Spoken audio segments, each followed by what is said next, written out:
ఆలోచిస్తుంది. మన దేవుడు ఎలాంటి దేవుడు అంటే తల్లికి మించి ఆలోచించగలిగిన దేవుడు. హల్లెలూయా.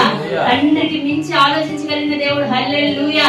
మన యొక్క రక్త సంబంధికులందరికంటే కూడా మన గురించి గొప్పగా ఆలోచించే దేవుడే మన దేవుడు. హల్లెలూయా.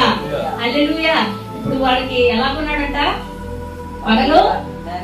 పగలు మేఘ స్తంభములా ఉండి చల్లగా మళ్ళీ వాడు ఎక్కడ కూడా ఏంటి ప్రభు ఈ ఎండలు మమ్మల్ని నడిపిస్తున్నావేంటయ్యా, మాకు ఈ పరిస్థితి ఏంటయ్యా, ఎందుకయ్యా మేము ఇక్కడే మూర్చిల్లిపోయేలాగా ఉన్నాం, ఇక్కడే నీరసించి పడిపోయేలా ఉన్నాం అని అనకుండా దేవుడు వారికి చల్లగా ఉండి మేఘంలాగా వాళ్ళ ముందు నడిపించాడు. హల్లెలూయా. రాత్రిపూట అయ్యా ఈ చలితో చచ్చిపోతున్నాం, ఈ వణుకుతో మేము చచ్చిపోతున్నాం, దీని గురించి మమ్మల్ని తీసుకొచ్చింది, దీనికోసం మమ్మల్ని నడిపిస్తుందని అనకుండా వెచ్చగా ఉండటం కోసం అగ్ని రూపంగా నడిచే దేవుడు మన దేవుడు. హల్లెలూయా.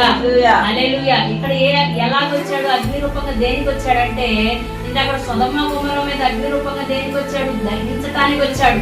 ఇక్కడ అగ్ని రూపంగా దేనికి వచ్చాడంటే నడిపించటానికి వచ్చాడు. హల్లెలూయా. హల్లెలూయా. అక్కడ అగ్ని, ఇక్కడ అగ్ని. కానీ దేవుడి యొక్క వ్యత్యాసమైనటువంటి పనులు దేని మీద ఆధారపడి ఉన్నాయంటే మనము చేసే క్రియల మీద ఆధారపడి ఉన్నాయి. హల్లెలూయా. దేవుడు నీకు అగ్ని రూపంగా కావాలనుకుంటున్నావు, కరెక్టే. అది ఎలా కావాలనుకుంటున్నావు? దహించు అగ్నిలా నీ మీదకి రావాలనుకుంటున్నావా? నడిపించే అగ్నిలా నీ మీదకి రావాలనుకుంటున్నావా? ఎలా దేవుడు నీకు రావాలని నువ్వు కోరుకుంటే నువ్వు ఆ విధంగా ప్రవర్తించిన దాన్ని బట్టే ఆయన దిగి వచ్చే దేవుడై ఉన్నాడు. హల్లెలూయా.